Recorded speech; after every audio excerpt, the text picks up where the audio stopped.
RFI et France 24 présentent Mardi politique.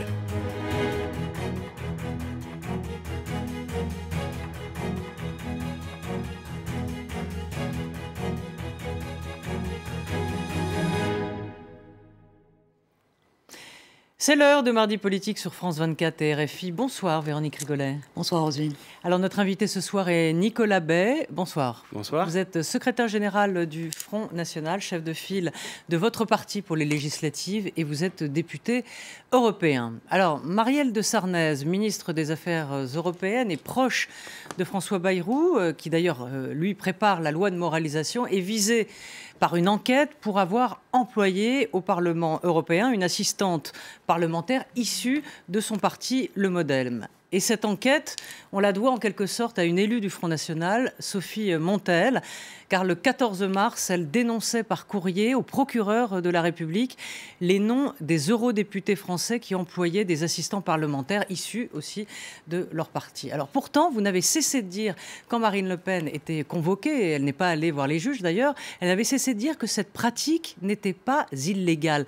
Dans ce cas, pourquoi dénoncer vos collègues si ce n'est pas illégal? Mais on continue à dire que, évidemment, ça n'est pas illégal. Les assistants parlementaires, ils sont chargés d'assister les députés dans leur travail parlementaire, lequel travail parlementaire ne se limite pas à ce qui se passe dans les murs du Parlement européen à Strasbourg ou à Bruxelles. Et évidemment, les assistants parlementaires, ce ne sont pas des citoyens de seconde zone, donc ils ont le droit d'avoir un engagement politique, y compris avec des responsabilités locales ou nationales dans un parti. Pourquoi l'une de nos députées a souhaité signaler ces faits au parquet? Tout simplement pour pas qu'il y ait deux poids deux mesures. Parce que, en réalité, des députés de toute tendance politique, parmi les 74 députés français, eh bien, ont des assistants parlementaires qui ont des responsabilités dans leur mouvement politique. Nous trouvons ça parfaitement normal. Il n'y a absolument rien d'illégal. Mais ce qui est absolument extravagant, c'est que seul le Front National... Vous les dénoncez alors? Non, seul le Front National a fait l'objet d'une véritable persécution administrative d'abord de la part du Parlement européen et ensuite relayée par la justice française sous dénonciation de l'ancien président socialiste du Parlement européen, M. Schulz. Et ça, c'est absolument insupportable. Donc à ce moment-là, que tous les députés soient traités sur un pied d'égalité, que tous les députés qui ont des assistants parlementaires, qui ont aussi des responsabilités politiques, soient traités de façon égale. Mais nous continuons de dire et clamer avec force que, évidemment, nos assistants parlementaires ont parfaitement le droit d'être des élus municipaux, d'avoir des responsabilités bénévoles dans les partis. Il n'y a aucune infraction, d'abord, aux règles, aucune infraction à la loi, et aucune incompatibilité non plus. Pourquoi des enquêtes sont ouvertes alors s'il n'y a aucune infraction à la loi? Et est-ce que c'est véritablement ce que vous décrivez là? C'est un peu un sport national au Parlement européen. On a pu le voir avec les assistants parlementaires à l'Assemblée nationale. Je vous rappelle, si vous me permettez, le principe de présomption d'innocence. Absolument. C'est pas parce qu'il y a une enquête qui est ouverte qu'il y a une infraction qui a été commise. Bon. Et c'est au nom de ce principe-là que vous dénoncez vos camarades pour prouver que la pratique est légale? Non, qui est simplement une égalité de traitement entre tous les députés et tous les assistants concernés. Parce qu'il y a beaucoup de députés de différents partis politiques qui ont, encore une fois, des assistants parlementaires qui ont aussi un engagement politique. C'est parfaitement normal. Mais en revanche, ce qui ne serait pas normal, c'est si des assistants parlementaires ne faisaient absolument pas leur travail d'assistant parlementaire et faisaient tout à fait autre chose. Je rappelle quand même, s'agissant de Mme de Sarnez et de M. Bayrou, qui est maintenant notre garde des Sceaux, que Corinne Lepage, qui était élue à leur côté au Parlement européen lors de la précédente mandature, dans un livre qui date d'il y a quelques années, a mis explicitement en cause M. Bayrou et Mme de Sarnez, sans qu'aucun des deux ne fasse ni de droit de réponse, ni n'engage de procédure judiciaire, en disant la chose suivante dans son livre. François Bayrou avait son assistante personnelle au siège du Modem, qui en réalité était payée comme assistante parlementaire de Mme de Sarnez. Donc voilà, qui s'explique sur tout ça? M. Bayrou, qui veut moraliser la vie politique, qui est chargé de ce dossier, qui a été directement mis en cause dans cette affaire. Moi, je ne dis pas qu'il est coupable, mais il a fait l'objet d'accusations et bien qu'il donne des explications là-dessus. Là, vous semblez dire que les pratiques de Marielle de Sarnez sont illégales, contrairement aux vôtres? Je pose une question. Je dis simplement que des assistants parlementaires qui ont des responsabilités politiques, c'est parfaitement légal, évidemment, s'ils font leur travail d'assistants parlementaires. Mais je crois qu'il y a... Qu'est-ce que vous avez observé, vous, en 3 ans au Parlement européen? Moi, j'observe d'abord, je ne passe pas mon temps à scruter ce que font mes collègues, que ce soit du mouvement... Chez vous, certains le font, visiblement.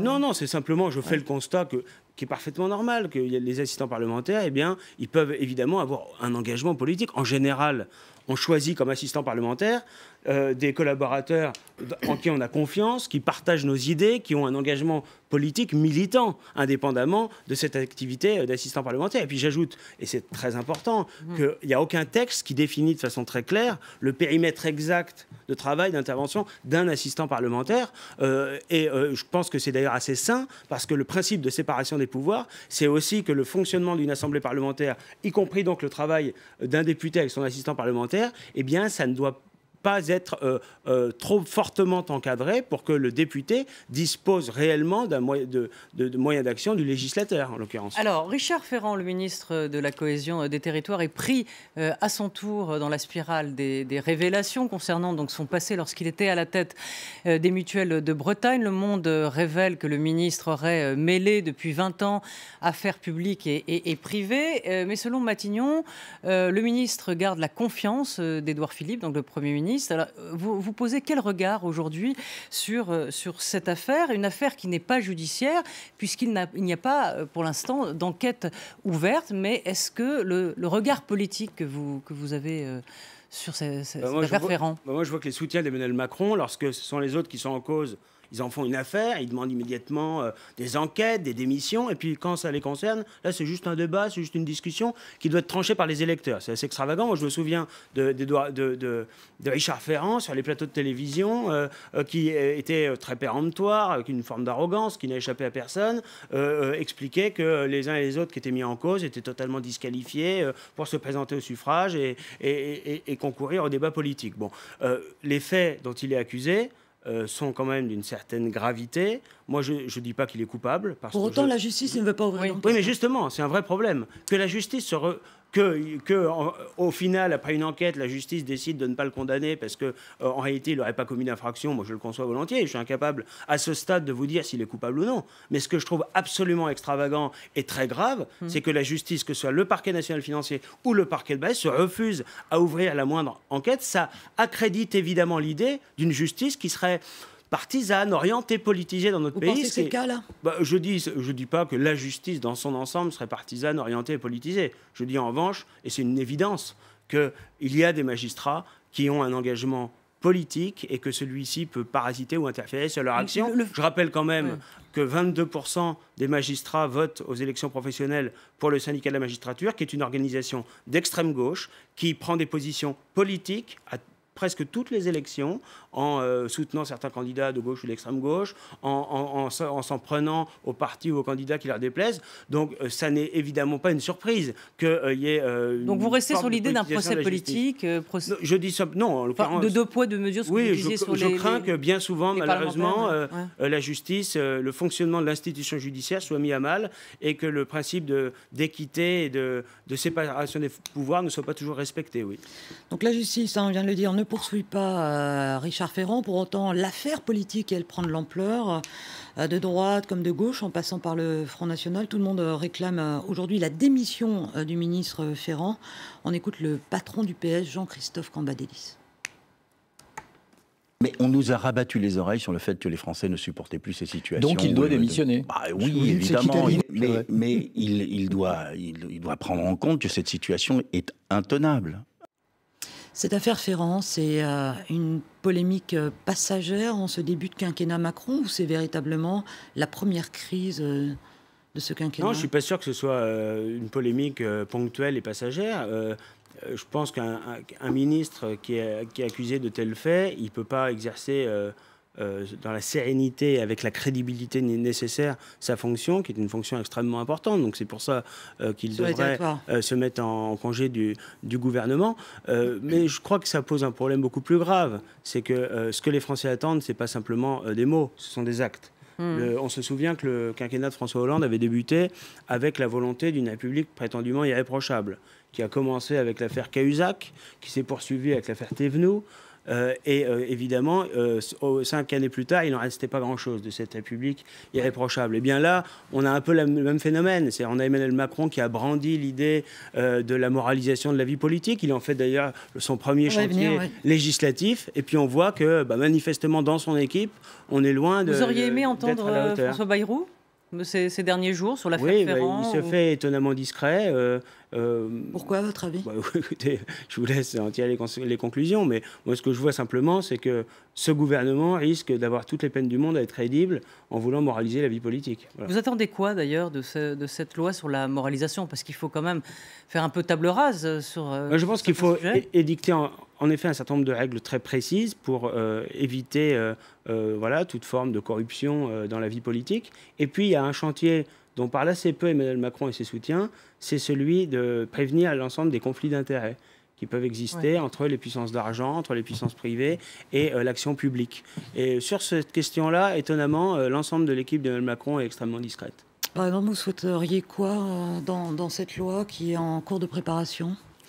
Peut-être mettre en place des mécanismes pour que les ministres, les députés indiquent de façon extrêmement précise les intérêts privés auxquels ils sont associés ou les sociétés privées dans lesquelles ils ont travaillé ou avec lesquelles ils ont des liens spécifiques, ce qui n'est pas condamnable en soi, de sorte que leur intervention publique ne soit pas ensuite... ne les place pas en situation de conflit d'intérêts manifeste. Si, par exemple, le député Ferrand n'aurait pas eu le droit d'être payé encore par une mutuelle en étant parlementaire? Non, je ne dis pas ça. Je crois d'ailleurs qu'il exerçait sa fonction à la tête des mutuelles alors qu'il était élu régional. Je ne crois pas qu'il était parlementaire à ce moment-là. Mais il était déjà, c'est vrai, engagé. Il avait gardé une activité. Il était déjà engagé dans le combat politique. Bah oui, ça pose peut-être un vrai problème, en effet. Mais sur l'affaire de pouvoir embaucher quelqu'un de sa famille par les parlementaires, est-ce que vous considérez que c'est moral aujourd'hui? Parce qu'on dit que ce n'est pas illégal, n'empêche que François Fillon a trébuché. En l'occurrence, au Parlement européen, cette règle existe déjà. Nous n'avons pas la possibilité d'embaucher des assistants parlementaires qui seraient des membres de notre famille. Voilà. Bon. Donc pourquoi moi, je pense que c'est une bonne chose, en effet, de poser ce principe-là également à l'Assemblée nationale et au Sénat. Évidemment, ceux qui ont utilisé de telles pratiques dans le passé, on ne peut pas les mettre en cause dès lors qu'évidemment que ça correspond à un travail réel. Si les membres de la famille qui étaient assistants parlementaires ont réellement travaillé, il n'y a rien de critiquable. On a quand même le droit aussi... S'ils ont effectivement travaillé, c'est ce qu'on avait dit pendant le évidemment film. toute la question. Est-ce que ça, c'est des mesures purement symboliques, pas d'embauche d'un membre de la famille, pas de lien entre une société de conseil et un travail parlementaire? Est-ce que vous pensez que la réforme va assez loin pour assainir, moraliser en tout cas cette vie politique qui n'est pas... Je crois qu'il faut... ce sont des règles, des principes qu'il faut respecter. Je crois que ce n'est pas simplement des symboles d'ailleurs. Ça permet de fixer un cadre qui évite un certain nombre de dérives. Maintenant, je crois que pour que les Français aient à nouveau confiance dans l'action publique, le plus important, c'est sans doute que les responsables politiques, ceux qui sont au pouvoir, soient à la hauteur des attentes des Français, qui tiennent leurs engagements de campagne, qui règlent les problèmes du pays, alors qu'on voit depuis maintenant des décennies dans notre pays des équipes gouvernementales de droite et de gauche se succéder, échouer, abandonner leurs électeurs, trahir leurs promesses de campagne et se présenter sans vergogne au suffrage des électeurs. Je pense que ça disqualifie d'une manière générale l'action politique beaucoup plus lourdement encore que ces affaires-là. Alors Nicolas Bay, donc secrétaire général du Front National, vous vous souvenez que le Nini avait plus ou moins volé en éclats, il avait un peu du plomb dans l'aile et il ressuscite par la voix et de François Baroin, donc le chef de file de la campagne des législatives des Républicains, qui demande le désistement dans le cas d'une triangulaire avec le Front National. Et bien, la République En Marche a fait écho à ce qu'a dit François Baroin. On les écoute. Les gaullistes sont les adversaires historiques du Front National et de l'extrême droite. Donc cette question, elle est tranchée depuis très longtemps et naturellement, tout sera mis en œuvre au niveau national pour éviter ce genre de choses. Je souhaite d'ailleurs que la réciproque soit vraie du côté d'En Marche comme du Parti Socialiste. Les désistements devront faire partie de l'entre-deux-tours des législatives. Partout où le candidat de la République En Marche, en se maintenant, ferait prendre le risque d'une élection du Front National, partout, nous retirerons notre candidat. Et partout où le maintien du candidat nous permettra d'empêcher cette élection, nous nous maintiendrons. Voilà, vous êtes cerné, Nicolas Bay? Non, on a la stéréo, hein, là, avec François Baroin et Christophe Castaner. Voilà, ils disent la même chose, ils sont d'accord sur tout. Les Républicains sont en marche, comme la République d'Emmanuel Macron est en marche. En réalité, ils sont d'accord sur tout. Écoutez, c'était la promesse, après tout, de faire ce qu'on appelle un gouvernement de coalition. Non, moi, je crois que ça a le voilà. mérite de la clarification. Moi, je remercie François Baroin.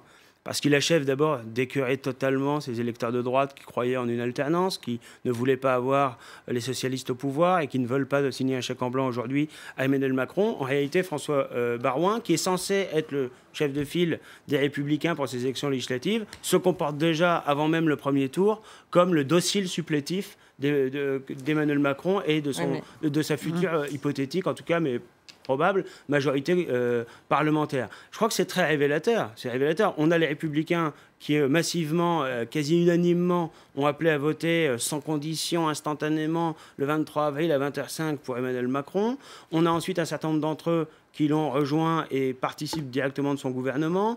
On a ceux qui se présentent avec l'étiquette les Républicains aux élections législatives, tout en s'affichant favorables et soutien d'Emmanuel Macron. Je pense par exemple à des candidats comme M. Bournazel à Paris et d'autres. On a les dirigeants des Républicains comme Jean-Pierre Raffarin qui expliquent qu'ils vont travailler ensemble dans les prochaines années. Et on a enfin François Baroin qui apparaissait encore comme le seul, pas totalement inféodé à Emmanuel Macron, et bien qui vient de donner toutes les garanties. Un, on va se partager les responsabilités, et deux, on va organiser le désistement réciproque. Bon, je crois que ça a le mérite de la clarté. Le vrai débat qui résulte de la présidentielle, le vrai clivage qui coupe la vie politique française, c'est plus le clivage droite-gauche, c'est le clivage qui oppose les mondialistes rassemblés, LR et socialistes et En Marche autour d'Emmanuel Macron, et en face, non, mais vous pouvez faire ce constat, mais vous allez être quand même piégé et vous aurez peut-être moins de députés à l'Assemblée avec ces postures-là. C'est une bonne question parce qu'en réalité, le retrait qu'annonce François Baroin des candidats LR en cas de triangulaire, je ne suis pas sûr que ce soit un calcul électoral très judicieux, parce qu'en réalité, il peut y avoir des configurations de duel entre des candidats du Front National et des candidats En Marche qui soient plus favorables que des triangulaires où se maintiendraient les candidats de droite. Parce qu'on sait aussi que les électeurs de droite, eux, ils n'obéissent pas forcément aux consignes de M. Baroin et qui pourraient être enclins à voter pour nos candidats dans un duel face à En Marche plutôt que pour le candidat de M. Macron. Donc je pense que le jeu, finalement, reste très ouvert. C'est simplement une clarification. Il y aura demain une opposition à l'Assemblée nationale. Je ne vais pas vous faire des prédictions chiffrées, c'est les électeurs qui en décideront, mais une opposition très solide dont Marine Le Pen sera le chef de file parce qu'elle a ce statut résultant assez naturellement de sa présence au second tour de l'élection présidentielle. Et évidemment, il n'y a rien à attendre des Républicains pour constituer la moindre opposition sérieuse et solide face au projet d'Emmanuel Macron. Or, c'est grave parce que le projet d'Emmanuel Macron, on l'a vu dans la campagne, même s'il a essayé d'en gommer certaines aspérités, ça va consister à aller encore plus loin dans la logique fédérale de l'Union européenne, aller encore plus loin dans l'immigration massive, aller encore plus loin dans la dérégulation, affaiblir encore davantage notre tissu économique. Voilà, tout ça, c'est pas des bonnes nouvelles et ça nécessite que les Français soient défendus à l'Assemblée nationale, ce que M. Baroin et ses amis ne feront pas. Ça rend un peu caduque la main tendue de Marine Le Pen pour une recomposition après les législatives qu'elle appelle de ses voeux, non ? Au contraire. Cette rediabolisation du Front National par la droite. Non, au contraire. D'abord, je ne suis pas sûr que la droite soit en mesure de diaboliser ou de dédiaboliser qui que ce soit. Ils sont surtout polyfracturés, ils ne savent plus où ils habitent. Et en fait, ce qu'on voit surtout, c'est qu'il va y avoir énormément d'électeurs, d'abord, de la droite, et moi, c'est à eux que je pense, qui doivent être totalement écœurés par ce spectacle, qui ne voulaient pas soutenir Emmanuel Macron, qui se retrouvent par la voix des dirigeants des Républicains totalement enfermés dans le camp du président de la République. Et puis, je crois qu'il y a d'une manière plus générale aussi un certain nombre peut-être d'élus, de cadres de ce parti qui n'auront pas du tout envie d'être les soutiens inconditionnels d'Emmanuel Macron pendant les 5 prochaines années. Parce que ce qui est frappant quand même aujourd'hui, c'est qu'on voit qu'il y a moins de différence entre les députés socialistes qui se revendiquent de majorité présidentielle, les En Marche et les Républicains qui vont soutenir Emmanuel Macron. Il y a moins de différence entre tous ces gens-là qu'entre, pendant la précédente mandature, les députés socialistes soutiens de Hollande et ceux qui étaient frondeurs. Pour autant, vous êtes également et en partie divisé. On aura l'occasion sans doute d'y revenir, mais vous partez pas nécessairement gagnant dans cette élection-là. Vous êtes dans les sondages donnés à la même hauteur que les LR que vous dites oui, mais pulvérisés. Nous avons à la fois le respect des institutions et l'honnêteté de dire que nous ne serons pas majoritaires, évidemment, contrairement à ce que M. Barouin prétendait en voulant imposer une hypothétique cohabitation, ce qui était totalement illusoire et une façon un peu de se moquer des électeurs, il faut bien le dire.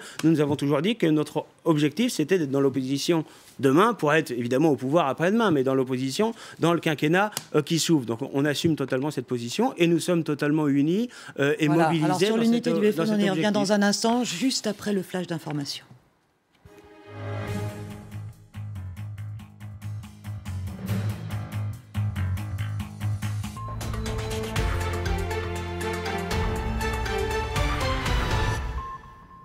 Les dernières nouvelles à 18h30, heure de Paris. Elle avait promis de revenir. Ce sera finalement dès dimanche prochain. Ariana Grande donnera un grand concert en hommage aux victimes à Manchester, près de 2 semaines après l'attentat qui avait endeuillé son passage à la Manchester Arena. La chanteuse américaine s'y produira aux côtés d'autres artistes, notamment Katy Perry, Coldplay ou encore Justin Bieber. Les bénéfices seront reversés au fonds d'urgence en aide aux victimes de cette attaque qui avait fait, je vous le rappelle, 22 morts et 116 blessés. La ville, elle retrouve peu à peu son activité. La gare de Victoria a rouvert ses portes en présence du ministre des Transports et du maire de Manchester venu déposer des gerbes de fleurs. Et puis l'enquête, elle se poursuit. Des perquisitions ont eu lieu. 14 personnes sont toujours en garde à vue. Et alors qu'on s'interroge sur le signalement donné à plusieurs reprises du kamikaze avant son passage à l'acte, une enquête est ouverte sur d'éventuels dysfonctionnements au sein du renseignement britannique. À 10 jours des élections générales, la sécurité est au cœur du débat politique. Hier, les leaders des 2 principaux partis en ont longuement parlé à la télévision. En France, le ministre de la Cohésion des Territoires réfute et condamne tous les soupçons de l'enquête que publie le journal Le Monde. Le quotidien accuse en une aujourd'hui Richard Ferrand de mélange des genres en ayant conservé un poste de chargé de mission auprès des mutuelles de Bretagne pour une rémunération de 1 250 € par mois après en avoir quitté la direction en 2011. Il aurait alors été remplacé par une proche collaboratrice dont il a recruté le compagnon comme assistant parlementaire à l'Assemblée nationale, toujours selon le journal Le Monde. La semaine dernière, c'était le Canard enchaîné qui révélait que les mutuelles de Bretagne avaient loué des locaux à la compagne de Richard Ferrand et que l'ex-député socialiste avait aussi embauché pendant plusieurs mois son fils comme assistant parlementaire. Autre membre du gouvernement français, la ministre des Affaires européennes, Marielle de Sarnez. On apprend qu'elle est visée parmi une vingtaine de députés européens d'horizons divers par une enquête préliminaire pour des soupçons d'emploi fictif de collaborateurs au Parlement européen. Marielle de Sarnez, dénoncée par une députée du Front National, elle compte porter plainte pour dénonciation calomnieuse. C'est cette eurodéputée Front National qui est à l'origine de l'affaire. Sophie Montel, elle-même poursuivie pour des emplois présumés fictifs d'assistants parlementaires FN. Dans un courrier de dénonciation adressé au parquet de Paris, l'élu frontiste donne des noms. Selon elle, 19 eurodéputés, dont Brice Hortefeux, Jérôme Lavrieux, mais aussi Marielle de Sarnez ont rémunéré des assistants par le biais du Parlement européen, alors qu'ils travaillaient en réalité en France pour leur parti. On doit être présent sur la question du flux. Nous avons épluché toutes les fiches des autres collègues au Parlement européen et nous nous sommes aperçus que bon nombre de députés français au Parlement européen avaient aussi des assistants qui avaient des fonctions dans les appareils ou qui étaient membres des organigrammes de campagne électorale, qui étaient donc des militants politiques, en même temps d'être des assistants parlementaires, ce qui n'a évidemment rien d'illégal puisque ce n'est absolument pas interdit par le droit français. Mais nous avons considéré qu'il fallait déposer ces signalements au motif qu'on n'accepte pas le 2 poids 2 mesures. Marielle de Sarnez, ministre des Affaires européennes, répond dans un communiqué que son assistante a fourni un travail assidu auprès d'elle dans sa mission de parlementaire européenne. Selon elle, son contrat de travail a été validé et approuvé par le Parlement européen. La jeune femme en question, c'est Philippine Lagnès. Elle a travaillé 1 an comme assistante parlementaire européenne. Elle est aujourd'hui la chargée de communication de la ministre et se refuse à tout commentaire. De telles pratiques, Corinne Lepage, qui a été députée européenne MoDem, les dénonce depuis plusieurs années. Lorsque j'ai été élue, il m'a été demandé d'affecter une personne, donc le Parlement européen payait, au fonctionnement du MoDem à Paris. Je dis non. En mars dernier, une enquête préliminaire a été ouverte par le parquet de Paris. Elle est toujours en cours. Marielle de Sarnez, proche de François Bayrou, vient d'annoncer qu'elle porte plainte pour dénonciation calomnieuse. Et c'est l'heure du retour à Mardi Politique. Invité cette semaine, Nicolas Bay, secrétaire général du Front National. C'est lui qui mène les députés Front National dans la campagne pour les élections législatives. Il répond aux questions de Roselyne Fèvre et Véronique Rigolet.